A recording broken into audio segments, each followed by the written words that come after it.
Erica, girl, what is you doing, child? And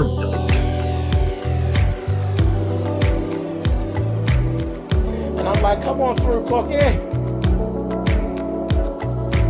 going up on my soapbox. That's basically it.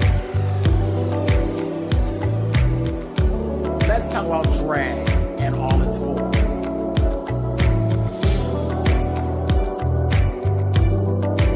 What,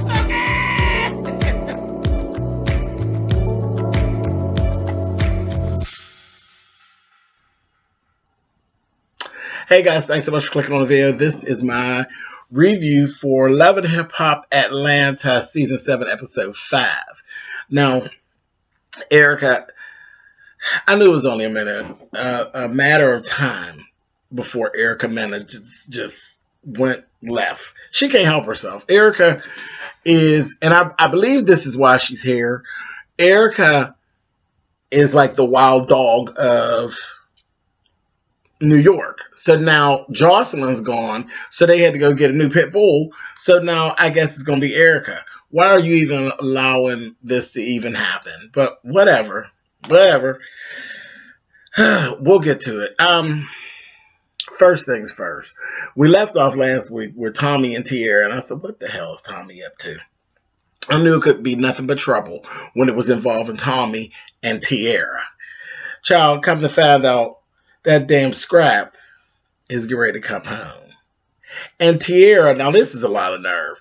Tierra and Tommy meet up so that Tierra can run it past Tommy, basically that she's expecting him to be home. Tommy didn't know because Tommy has not been in contact with Scrap. Tierra wanted to know, had Tommy been in contact with Scrap, because the two of them were thinking about getting back together. Girl, are you a damn fool? Are you a damn fool? You're sitting across from Tommy, looking Tommy in the face with this bullshit. And I'm looking at Tommy, and Tommy's sitting there like, yeah, okay. Well, girl, no, girl, he's all yours, girl. You ain't, I don't want no parts of that. Tommy, bitch, you lying. You lying, bitch. You are lying. You're lying, and you didn't appreciate that bitch calling you down there for that little meeting and meeting up with you on that fuck shit. And you're sitting there lying, Tommy, and I can see it all over your face. And why can I see it all over your face? Because, bitch, I would be feeling the same exact way. I knew it was some bullshit when Tommy turned around and said to her, so were y'all actually playing house like the whole time that he and I were together? But you ain't let it go. You still feeling some kind of way.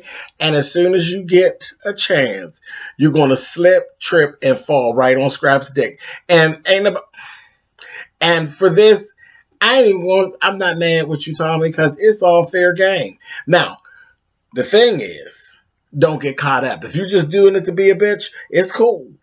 It's cool, because it just kind of is what it is. This is real doggy dog right here. I ain't taking nobody's side. It's some fucked up shit. But Scrap, you don't need to be bothered with him because he ain't shit to even put you in the position. But yeah, I could definitely see you just slipping and falling on him with your mouth open. I could just see it. All's fair in love and war. For me, this seems to be a little bit of a war. Fucking tear, bitch. She tried that. She really did try it. Tommy, let her have it. Like old lion ass Tommy, I don't want him. Don't you? Anyway, moving on.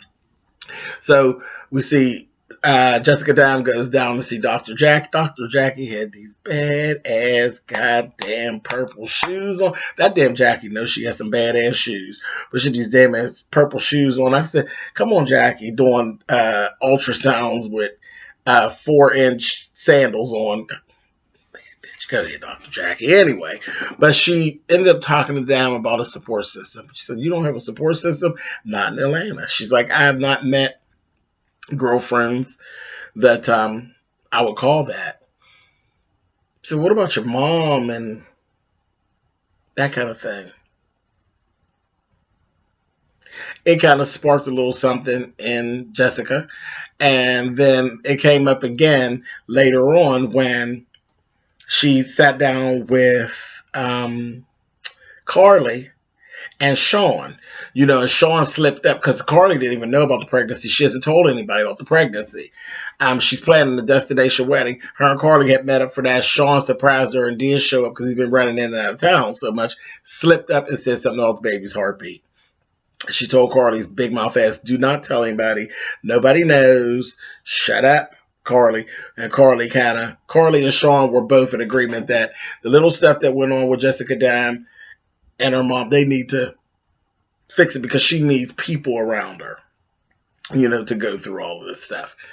And Jessica was basically saying about how there was something she said on the reunion that made her mother get in her feelings. And I said, well, that's a lot, is about her growing up. I'm like, that's something, her mom getting all in her feelings. Well, baby, if you did something wrong while you were raising her, people kill me when they act like it didn't happen. It did happen.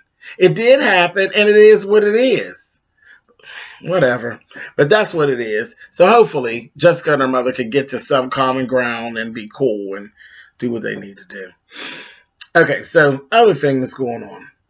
That damn Stevie.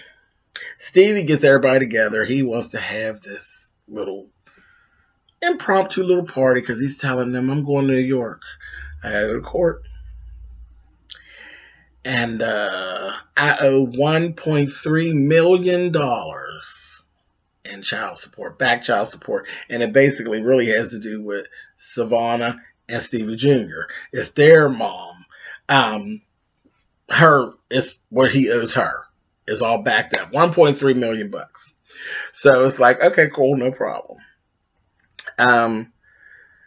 Savannah was there. She was having a real issue with it and everything. She's feeling some kind of way. So she get to crying and carrying on. And he's like, they might lock me up for 4 months or so. And, just kind of is what it is. This is no problem. Whatever. She's crying. She said, I want to go home. They sent her on home. They continue on with the party. Mimi is there. She brought her little girlfriend with her as well. They're talking, and then he slips on Mimi. Well, what I want you to do, I want you to manage Escalita for me. Escalita while I'm gone. And I also want you to deal with Brittany. Thing with Brittany's not actually signed yet. She hasn't signed her contract.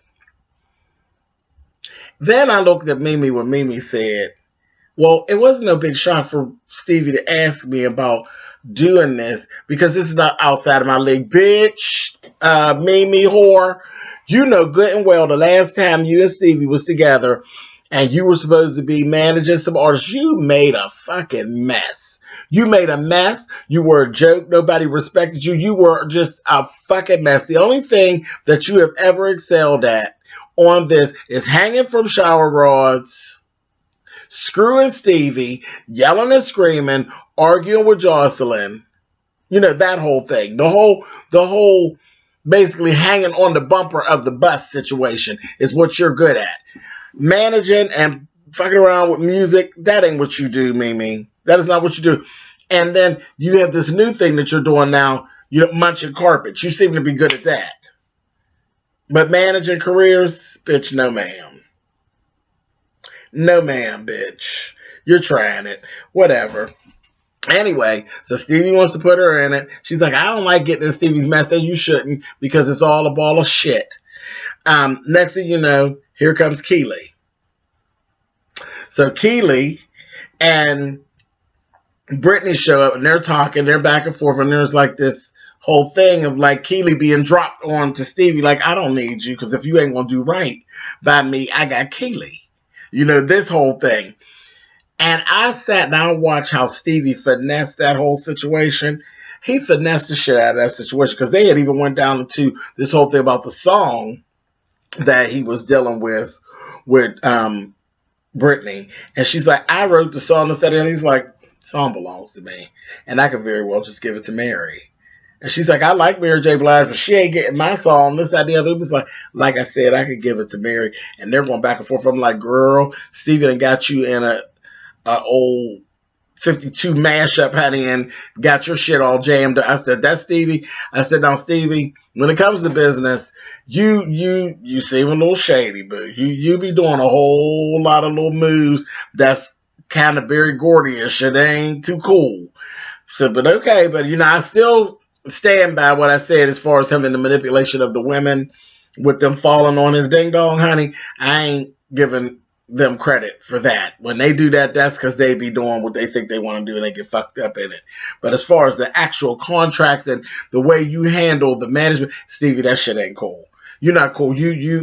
Boy, I wouldn't trust you no further than I can see you, and you can't even miss you with your big head ass. You be clowning. But anyway, I watched them finesse this thing, twisted it around, and then said, well, we're just going to do a showcase, this, that, thing, and the other. And they are so stupid that they went right into it. I said, he just finessed the shit out of y'all. But whatever, y'all. Finesse the hell out of her. Mess. Later on, they actually meet up with everybody. They're talking about this whole thing. Because now nobody paid attention to the fact of how Stevie is maneuvering and finessing them. Their whole thing is about who's going to headline the show. Ain't none of you bitches nobody. Ain't none of you bitches nobody. The only person in question here that actually has a name is Erica Mena. Erica Mena. That's it. She the only one with a name. Everybody knows who Erica is. Don't nobody know that damn Brittany. And don't nobody know Estelita. So if you really told somebody who's going to headline the Danger Zone show, wouldn't it be Erica? But y'all ain't even thought about that. It's Estelita and Jessica steady arguing and don't realize the enemy sitting amongst you. You got the devil sitting amongst you. But whatever. They have this meeting. Keely's at the meeting. Estelita, Erica, and Mimi. Honey, they get to arguing and carrying on back and forth. I said, wow, they ain't been here but 5 minutes. They arguing like that, cats and dogs. Honey, and then Erica. Wow. Erica, really? So now, I thought they were trying to put you in here to take the place of Jocelyn and all her sting. But I said, maybe she is trying to be cool. Wild dog. That's exactly what the fuck you acted like. A wild pit bull with nothing on their neck. You were acting a fool. You start snapping out and you get into a fight with the security. She started going back and forth with the security and tells the security guard, you motherfuckers, y'all are just here because I'm the one that employs you. If it wasn't for me, you wouldn't be here. Really? Really? Nobody learned nothing. Whenever we were sitting here and this whole thing was going on with Jocelyn, and she got into it with production. That shit don't look cute on film. And when we would sit and watch it, whose side do you think we're going to be on? We ain't going to be on your side. When you're sitting there acting crazy toward production and fighting at the security guards, that don't look good for you, stupid. You look crazy. You look like a wild dog. These people were actually put here to protect you, and you're attacking them. Girl, we ain't using that. That was crazy, and you looked crazy. I was so not here for it. I was like, oh, well, Erica, you going to screw yourself up yet again. Back to New York, bitch. So, anyway, let's talk about Rashida. Rashida then went. Now, they talked about the little workout video and all of that last week. So she done jumped in about what she's going to do about this here workout video. We knew you were going to do it, bitch. But anyway, so she goes on. She starts with this personal trainer. So his name is Donnell. Donnell's not bad looking. He's big and buff and black and bald. It works. So Carly's working out with her. Carly then flipped the switch and told her, girl, you need to do something. You need to get you a man. Carly's always going to tell you to go get dick. That's just what Carly does. No matter what it is, her answer is busted wide open. Grandma Carly's a tramp. So that's kind of what that is. That's how that works. So she done told Rashida, girl, get up underneath the personal trainer, bust it wide open, and let him bust you wide open, and you'll feel better. Girl, don't listen to Carly. Carly's a tramp. But anyway, Carly then set it up for him to come down the press to change some light bulbs in there. He comes in there, baby. I said, well, wait a minute. First of all, let me pay some homage. and give some credit where some credit is due. Shirlene, bitch, I see you, bitch. Shirlene, somebody done told Shirlene James, so get your motherfucking hair done. Shirlene got that purple ass hair. She done got it touched up. She got her shimmering lights on point and got her hair professionally done. She didn't curl it herself. She got it done. And you look nice, Shirlene. Now, how many episodes you gonna keep it up? But this is what it's supposed to look like. If you're going to give us Barney tees, this is what it's supposed to look like. Every time. Never you curling it yourself. It's supposed to look like this every time. If you're going to pull off purple hair, pull off purple hair. Bitch, Shirlene, you look good, bitch. But she's in there cutting up. And it was a good thing you had it done that day. Because Shirlene was looking at Darnell like, give me some of that, honey. I said, damn, I thought she was going to run up and pull his pants down. I said, shit, Shirlene. She was real on it. Talking about, yeah, Rashida. Now, who was not having it was Kelsey. Kelsey was doing the absolute most. Yeah, Kelsey she's doing too much. You are a stepdaughter, a daughter. You're one of the children. So this whole piece of stepping over the line and telling Rashida what she should be doing, in the midst of the fact that your dad is supposedly ran around Atlanta and fucked everything that would let him fuck. You kind of out of order, babe. But she was just rude to the man. I said, well, damn, Kelsey, you more invested than your daddy, baby. Slow down, slow down. And I'm laughing at Rashida because Rashida thinks it's funny. I said, girl. But the thing is, I don't usually go all into it. Rashida's just a bad actress, y'all. But this whole thing with Rashida and Kirk is just ridiculous. But it just looks like bad acting on their part. But whatever, we'll play the game. We're here on our Love and Hip Hop soap opera, so we'll play the game with you. Great job, Frost. Fuck out of here. Anyway, moving on. Last thing, Spice. Spice meets up with Tommy. Spice is, I kept looking at her. I love her confessional look. Clean as hell in her confessional look. With an orange top and blue hair. Spice, get them, girl. That shit is hot. So I was living for that. Her thing, she's like the big sister. She's the big sister of the group. So she's just getting to know everybody and she's just chilling. And everybody, for some reason, she has that personality that's just magnetic. And the girls can take to her and sit down and be themselves. And she sat with Tommy and they talked about that drinking. And they also talked about her family dynamic. And Spice gave her some advice. Like, girl, clean that up. You're the big sister. You need to clean that shit up. And this drinking doesn't help. And I'm laughing because Tommy's going straight into this whole thing of, I'm not an alcoholic, but drinking makes me feel better. And I drink to take my mind off that. Baby, that ain't nothing but you saying I'm a motherfucking alcoholic. But Spice handled her. And I think it was fun. They got to crying and carrying on. But like I said, she's like the big sister. Where other people have been saying these things to Tommy, and Tommy doesn't take it. For whatever reason, when Spice said it, it got through. It got through. Now, whether she's going to do anything with that information, but she didn't get defensive. She didn't get angry. It got through. Spice is like the big sister of Love and Hip Hop Atlanta. Go on, Spice. We like you with your blue hair, bitch. I like that Spice. She cool. But anyway, that was all that really went on with this week. I'll catch y'all next week. Later.